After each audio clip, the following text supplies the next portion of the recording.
Hi everyone.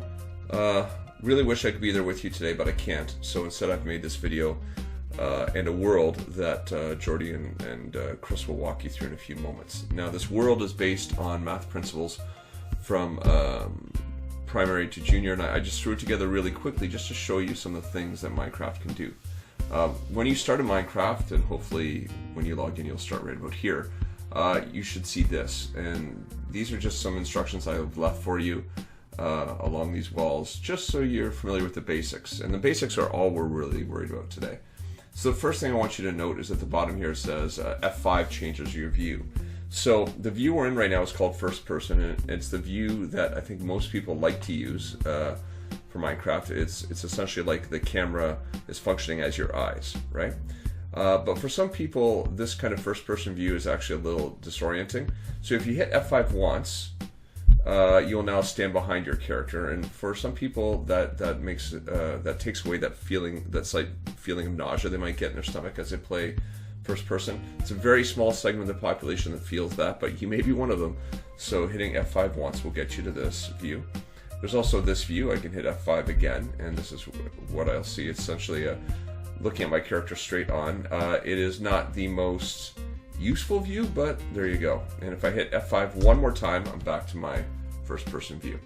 Now the next sign says your mouse moves your head and eyes, look up. So if I can move my mouse around on my desk, you'll see that that corresponds to the movement of the camera. That little crosshairs in the center symbolizes the center of my field of vision. So I can just look around like that, and note that my character's not moving. I'm just moving my head and looking around my surroundings. Sorry.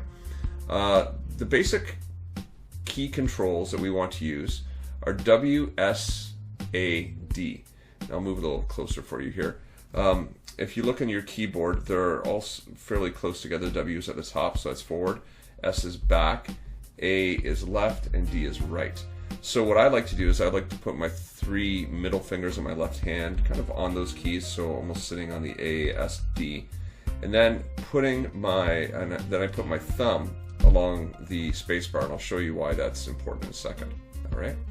So once you're familiar with those keys a little bit, and you can just move around, so I can move W forward, again S backward, D to the right, and A to the left. You'll see why having your thumb on that space bar is really handy. So periodically in Minecraft you'll encounter something that's blocking your path, and here's an example of that. I've built a wall here so that you can experiment with moving around, and then when you feel ready to try and jump, you can try and jump over this wall. So all we need to do to jump is to hold W, that will make us walk forward, and then press space at the appropriate time. Now this may take a few seconds for you to figure out the timing, but basically all we need to do is, with my middle finger, I'm going to hold down W, with my thumb hit the space bar, and eventually I make it over that little ridge. Okay? What we have here are 4 different paths. Think of almost those paths you see in hospitals that are color-coded like this. I've created 4 simple areas for you. One's called Make a Pattern, one's Measurements, another one's Graph It, and another one is Equations. So I'll quickly walk you through what these look like so you know what you're getting yourselves into. Follow the orange path first. You'll see a sign on here that I'll leave you to explore for later. As I walk closer here, you'll see I see a sign. It says right click on the block below. So with my mouse, I'm going to put the cursor, the crosshairs on this box. I'll right click, and then you'll see instructions. I've left instructions for you throughout this world. You know here that I'm supposed to make a pattern using the blocks that I will find in this chest.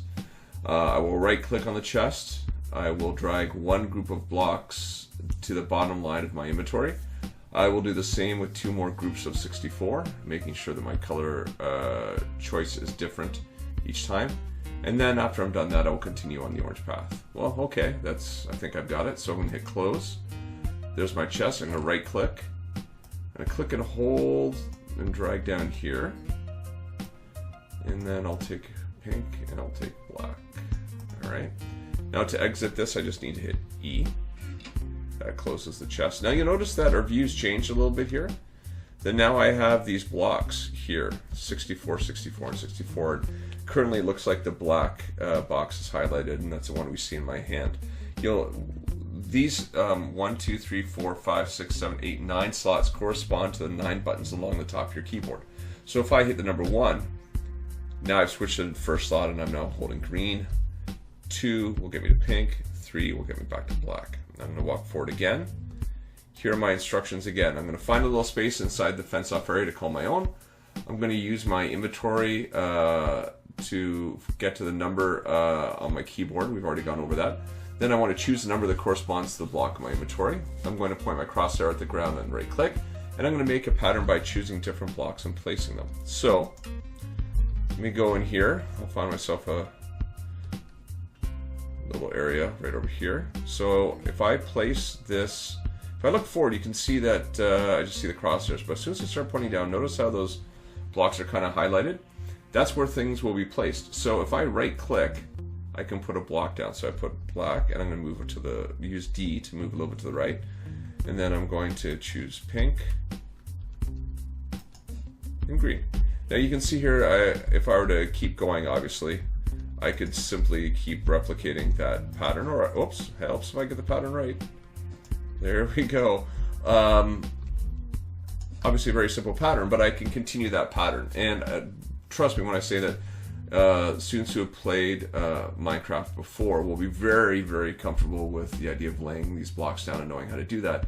So this is a great way to have them demonstrate some basic patterning skills and create more complex patterns. They can even create one, and then they could switch areas. So if someone was working way on the other side, I could switch areas with them, and they could finish my pattern and I could finish theirs, right? So now we're going to move on to another area. Okay, so now we're on the pink line that starts off the building over there, and you know that I have new directions over here.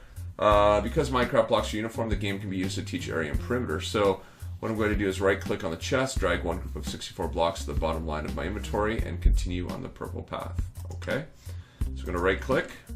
I've got some fence here. I'm going to put the fence there we go. I've got my fence. I'm going to hit E again to escape from that, and keep on going.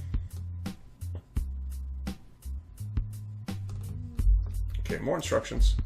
I'm going to use the fence blocks to make an enclosed area for 3 different animal breeds. Okay, so I'm going to imagine I'm a farmer. I'm going to ensure that my enclosed area is rectangular. I'm going to make sure that the breeds must be separated, so that means I've got to build essentially 3 separate areas.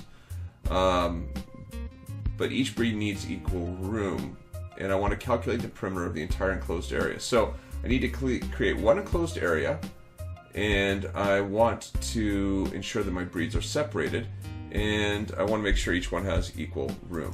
Okay, so again, now that I've got my fence in my inventory, I'm going to hit number 4. That's where my fence is stored. I'm going to hit right click again, and you can see I can start building this fence.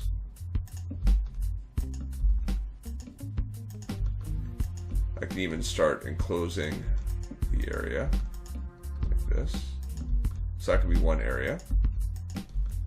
And I can continue like this to build each of my areas, but you'll see obviously because these are uniform, I could start talking about the units I use to use this. So it doesn't really matter if we imagine these are meters or feet or centimeters. The basic premise is the same. These are uniform blocks.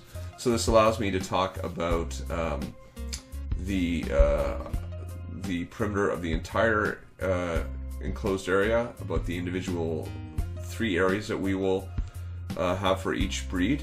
We can talk about the area and not just the perimeter. So we have some options here in terms of how we want students to describe what they build. Okay, so I'm on the blue path right now. This section is about how you can use Minecraft for graphing. Again, the blocks are uniform, so we can use those units really easily. We're going to right click on the chest, drag one group of black blocks to the bottom line of my inventory, and then I will continue on the blue path. So I'm going to right click. I've already dragged black wool over, so I'm ready to go. I'm going to hit E. I'm going to go over here, and I apologize for this bad joke in advance. It seemed like a good idea. I believe I can fly. Okay, so if the teacher has set the game to creative, students can fly, and this can make things like completing a graph much easier. So to fly, I'm going to quickly double tap the spacebar. I'm going to hold the spacebar to go higher, and then the shift key to descend. And then I'll finish the graph using my blocks. Now, please note that, again, the teacher has to set the students to creative. And again, Jordy and Chris are familiar with this process. So I'm going to hit close. Quickly double tap my spacebar, and you can see I'm actually up high again. And I can go really, really, really, really high. I can see the entire world if I want. Or I can hold the shift key and go down. Where this is useful is if you're doing something like the completion of this graph. And this isn't the prettiest graph ever, but it is does provide an opportunity to visualize data. So let's imagine we're going birth dates of OLOL staff by season. The x-axis represents the seasons of the year, and the y-axis represents the number of teachers born in a given season. So this will take some conversation on your part, but once you've worked out who was born when and how many, you can double click that space bar. What you want to make sure of is that when you're on top of the appropriate category here, that you can see the outline of your box, of that box. If you go up and you can't see that outline, then you're too far up. So I'm going to hit shift again. I'm going to right click, and let's just imagine that we've got 4.